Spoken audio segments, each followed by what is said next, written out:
Hello, and welcome to the Mortgage Note Podcast. My name is Kimberly Hawes. Today, we are joined by Phil Portman. He is the CEO and founder of Textdrip. How are you doing today, Phil? I'm doing great. Excited to be here today. Yeah. So first of all, for our readers that haven't had the opportunity to learn anything about your company yet, tell us a little bit about what Textdrip does and a little bit about yourself. Yeah, absolutely. So TextDrip is a business texting platform. We focus on having the highest deliverability in the entire industry. The benefit to TextDrip is that it automates a lot of the things that you do currently. And we specifically are designed for insurance, real estate, mortgage, and solar sales. So those are the industries that we specifically target. And we help people see much higher engagement levels, higher response rates than they ever seen through email or texting on their mobile phone. We started TextDrip 5 years ago because we saw a lack in the industry around a really good texting platform for these type of agents. Most CRMs and platforms out there were very email centric with kind of texting thrown on as an afterthought.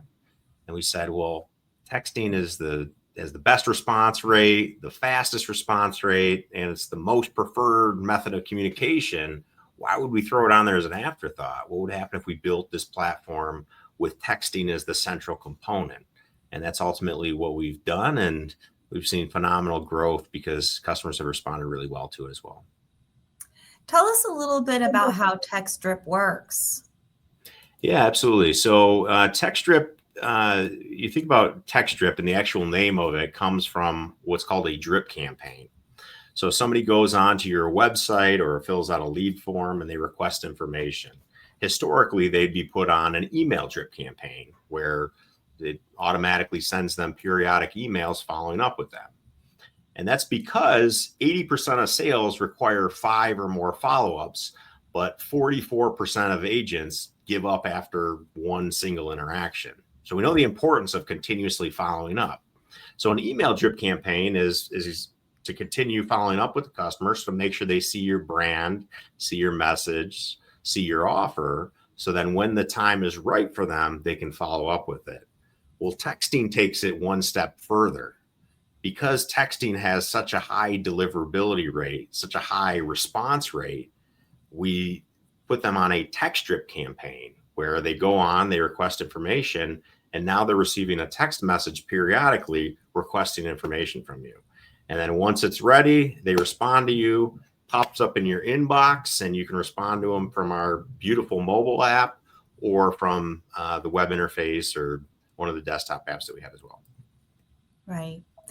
Now, prior to this, one of the things that you told me about texting, and I thought this was an interesting fact for anybody who's just interested in texting versus email in general. You mentioned that usually a text message is read within the first 3 minutes of somebody receiving it, as opposed to an email that can go much longer. Yeah, that's right. 90 seconds is the average response rate from texting. So with texting compared to email is great for nurturing a lead, sending market information, for instance, if you're a real estate agent. So they constantly know your brand.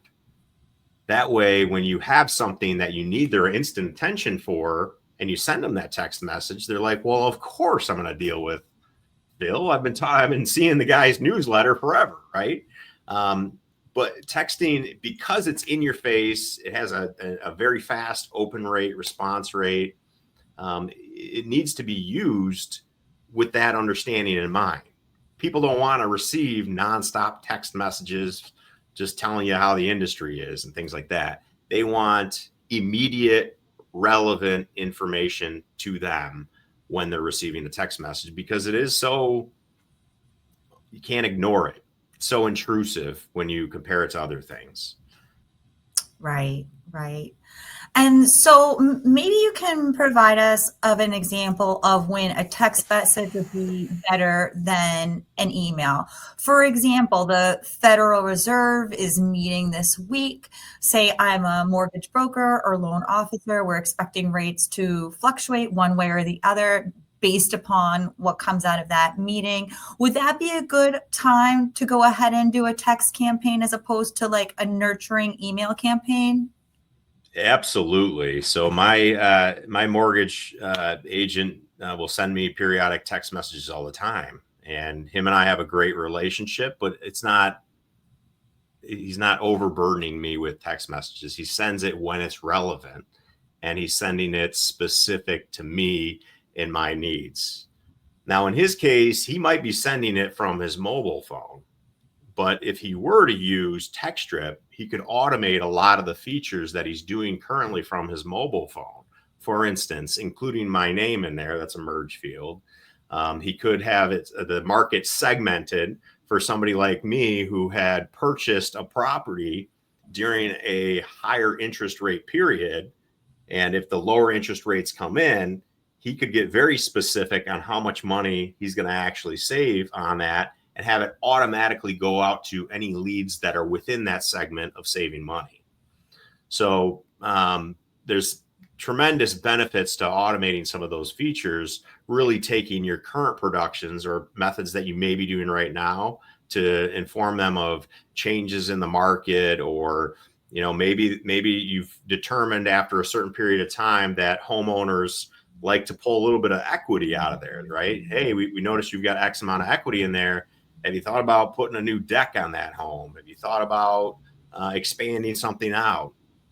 All of that can be done automatically inside TextDrip based on criteria or how you segment your data within there. And that's really where real estate agents, mortgage agents, and things like that get a lot of lift out of that, is by segmenting that data like that.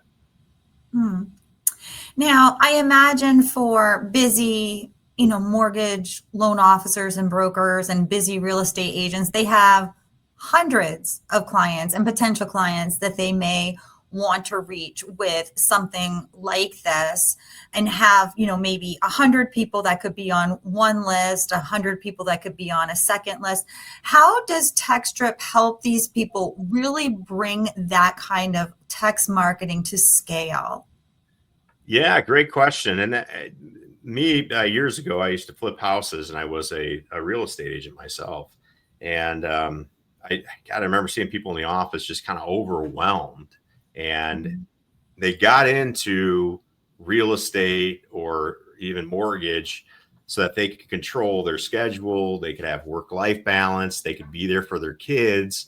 But when you looked at them, a lot of what they were doing had been, just taken over, and they couldn't get away from their phones. And the benefit to the stuff that we have now is you can create segments, tags, all sorts of automation features inside there that make it really easy. Instead of you having to go through and find people and remember people and message them, you could have them all grouped based on interests, segments, age, category, whatever, locations, whatever you want inside TextDrip. So then when the time is right for them, you can send out a message, an individualized message to every single one of them.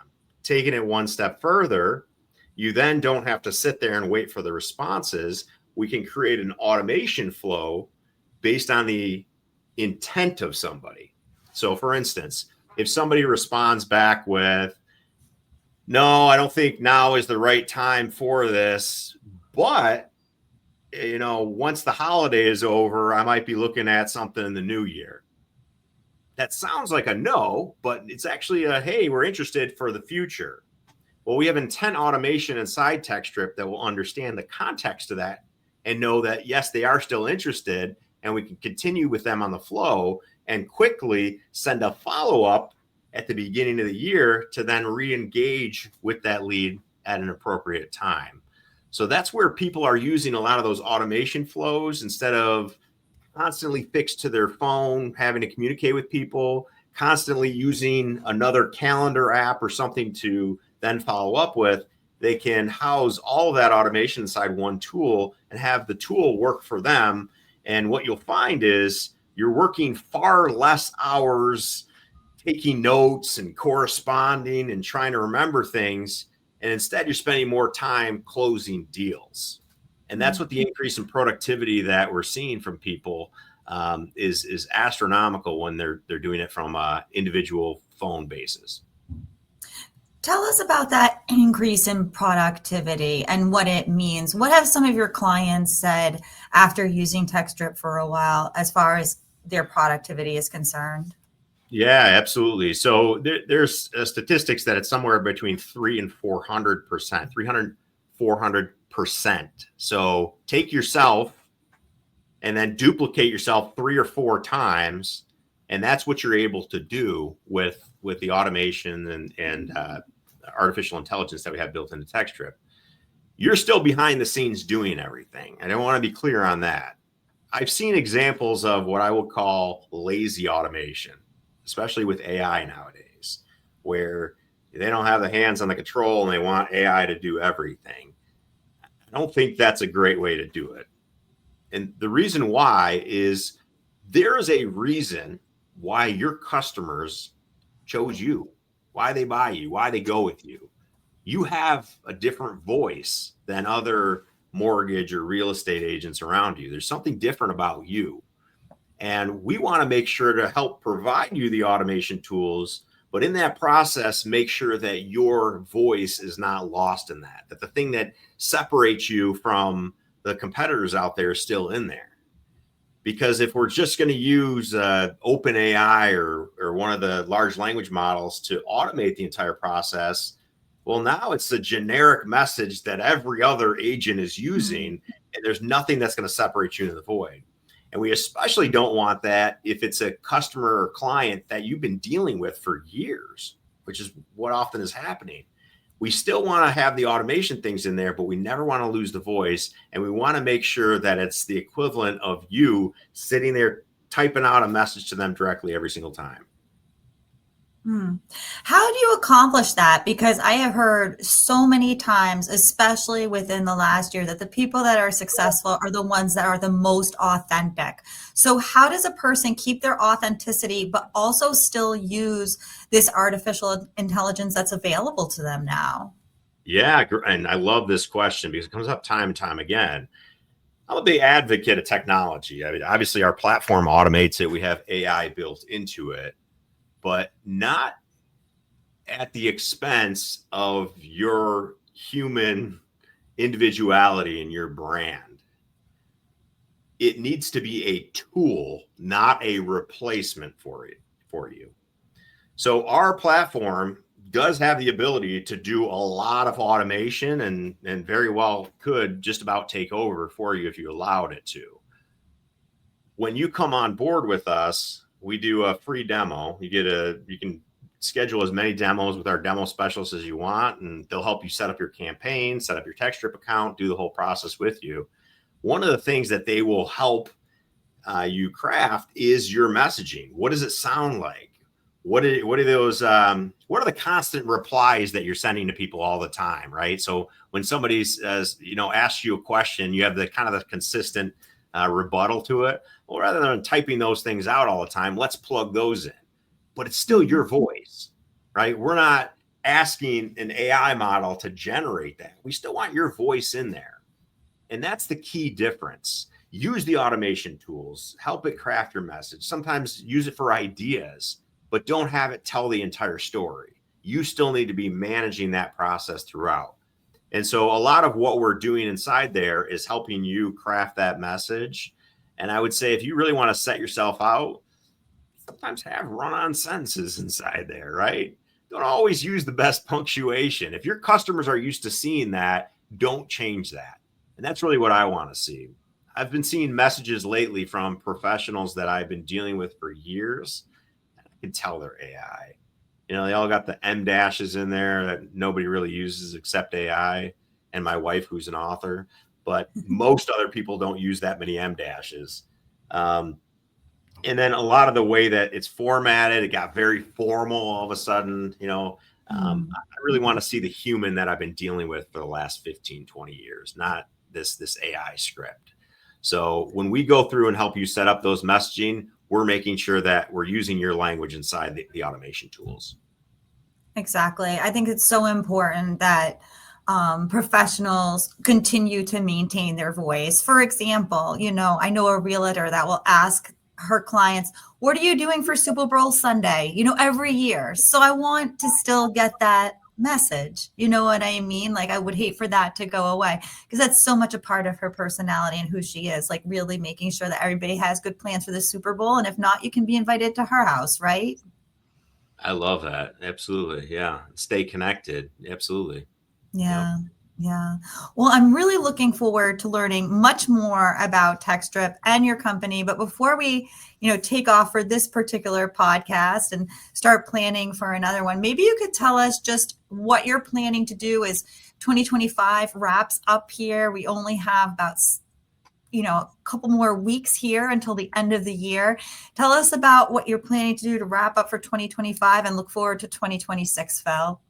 Absolutely. So quarter four for us is the busiest time of the year for us. And we hit all of our end of the year numbers, and it's all growth for us. So a lot of the development process kind of slows down.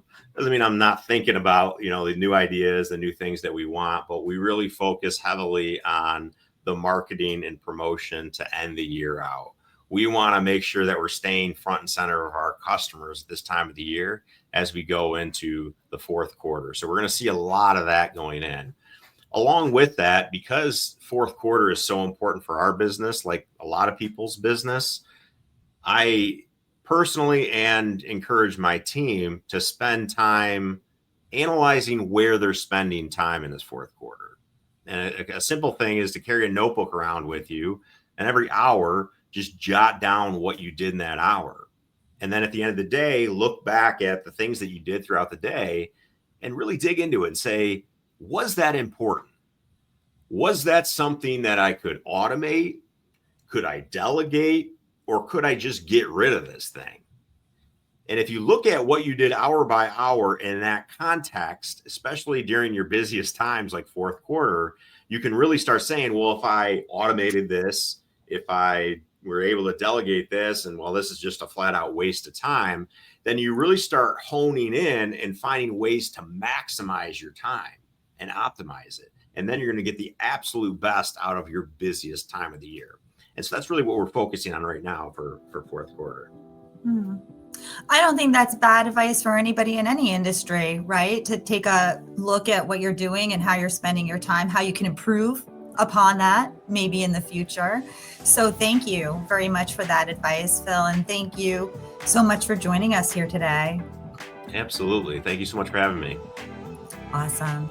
And thank you, all of you, for tuning in to the Mortgage Note podcast. Once again, my name is Kimberly Hawes. Have a great day.